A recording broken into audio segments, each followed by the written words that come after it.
Народ, всем привет! В предыдущем видео я рассказывал, как мы красили и шпаклевали потолок, как штукатурили стены, а теперь мы займемся шпаклеванием наших стен.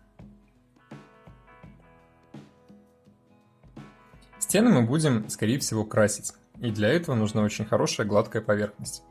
Мы будем использовать цементную шпаклевку. Почему цементную? Да потому что у нас неотапливаемое зимой будет помещение, и гипсовые шпаклевки в таком помещении лучше не использовать.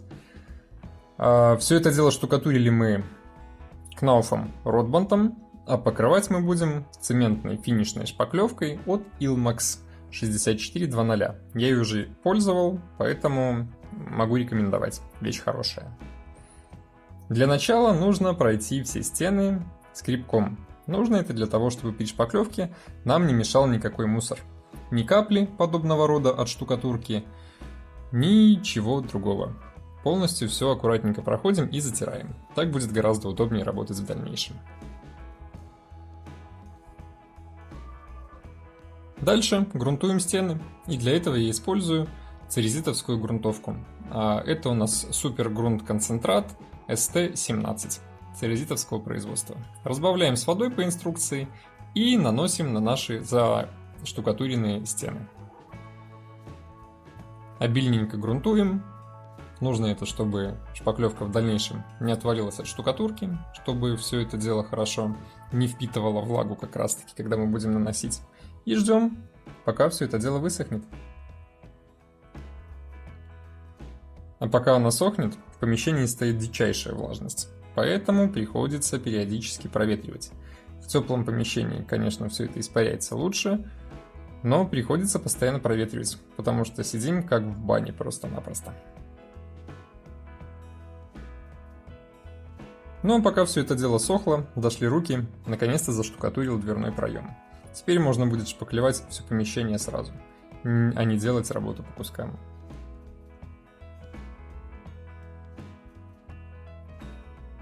Итак, дождались, пока наша грунтовочка засохнет, и можно начинать работу по шпаклевке. Шпаклевать будем, конечно же, вручную, обычным шпательком.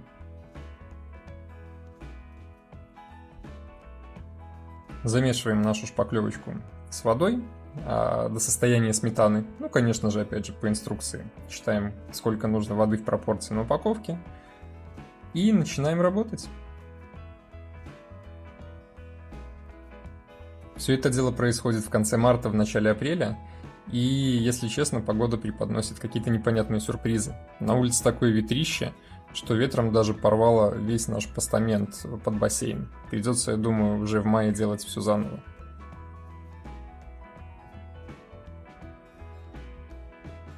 Итак, замешали шпаклевочку до состояния достаточно такой густой сметаны. И начинаем работать.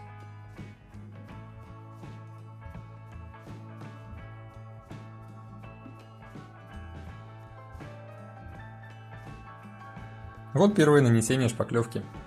Как видите, от штукатурки уже отличие огромное. Белая, аккуратненькая, гладкая стена вместо шершавой серой штукатурки. И по чуть-чуть, помаленечку начинаем ошпаклевывать полностью всю кухню. Пришлось отъехать, пока вернулся. Шпаклевка на стене, как видите, уже так достаточно подсохла. И даже уже сырая шпаклевка кардинально отличается от той, которая была нанесена временем ранее. Сам по себе процесс достаточно нехитрый. Берем шпателек, в данном случае я работаю с 40-м шпателем. Маленьким на него набираю шпаклевку и размазываю по стене, где-то снизу вверх. Если работаем сверху, то сверху вниз, а где-то иногда сбоку. Тем самым все это дело аккуратненько, равномерно одним слоем наносим, растягиваем, и получается достаточно аккуратная белая стена.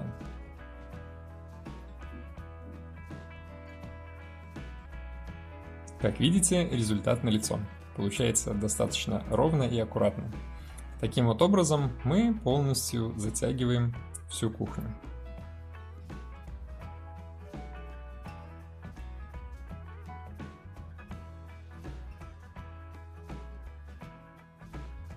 Когда я дохожу до розеток, я обязательно заклеиваю их малярным скотчем, потому что если этого не делать, а электрика у меня уже установлена, то можно набить шпаклевки непосредственно в сами розетки, а это, поверьте, совсем нехорошо.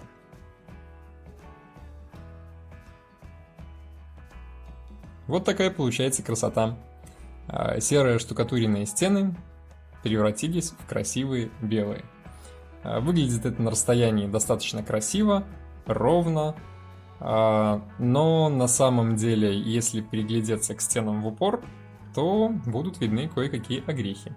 В целом, чтобы в первый слой таким вот образом оштукатурить свою кухню в 20 квадратных метров, у меня ушло порядка полных 2 дней. Итак, присматриваемся к стене, и что мы видим?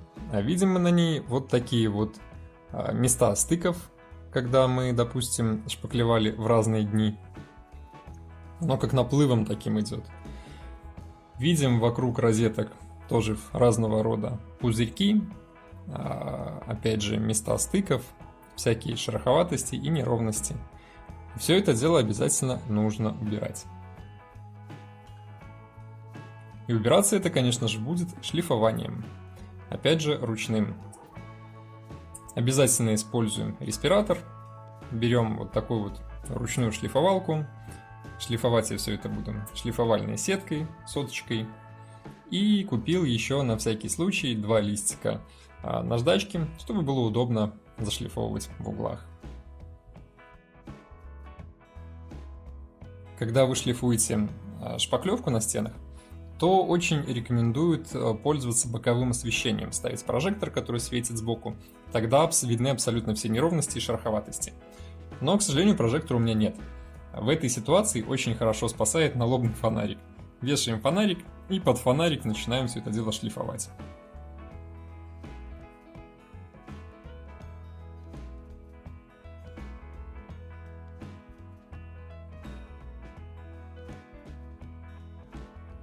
И процесс этот, конечно, чудовищно пыльный, дорогие друзья. Обязательно используем респиратор, иначе потом все это дело вы будете выкашливать из своих легких. Пыль проникает даже в самые труднодоступные и неожиданные места, поэтому после нее просто, я не знаю, как это описать, просто ад. Нужно будет все вымывать, все выпылесошивать. Представьте, если еще и дышать этим. Слава богу, у нас есть строительный керхер, который очень помогает в этом деле. Ждем, пока пыль осядет, и в дальнейшем все полностью выпылесосываем. Но это еще не все. На этом процесс не закончен. Покрываем стены грунтовкой 2-м слоем. И нужно это для того, чтобы наносить шпаклевку 2-й раз. Да, мы будем шпаклевать дважды, ведь мы хотим стены покрасить. Даже после шлифования стен все равно остаются мелкие огрехи.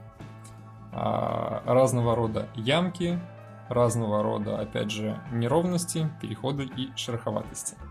Ведь в идеал зашлифовать это с первого раза не получится, если вы пользуетесь именно ручной шлифовалкой, а не какой-нибудь механизированной машиной. 2-й слой шпакли будет наноситься достаточно тонкий, и шпаклевку мы разводим до достаточно жидкого в этот раз состояния.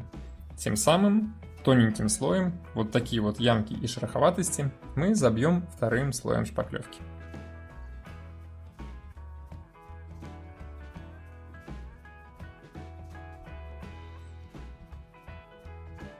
И вот финальный результат.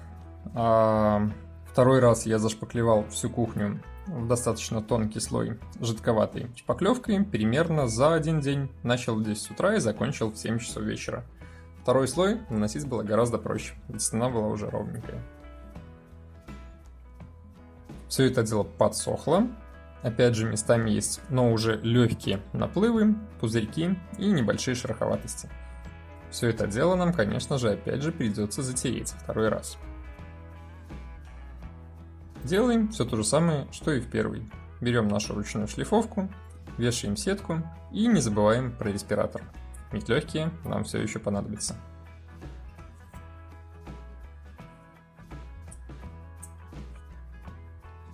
И вот финальный результат. Идеальная белая стена. достаточно ровная, ведь выкладывал я ее изначально ровно, заштукатуренная и ошпаклеванная сверху цементной финишной шпаклевкой. Выглядит все это дело на отлично. В идеале, конечно, надо еще клеить стеклохолст и шпаклевать его финишной шпаклевкой. Но не забываем, что это дача, и мы пытаемся сделать все максимально бюджетно. Поэтому будем красить уже по данной подготовленной поверхности. Вот такие вот пироги, дорогие друзья. Кому понравилось, ставьте лайки, подписывайтесь на канал, заглядывайте в описание. Но мы продолжаем. Всем пока!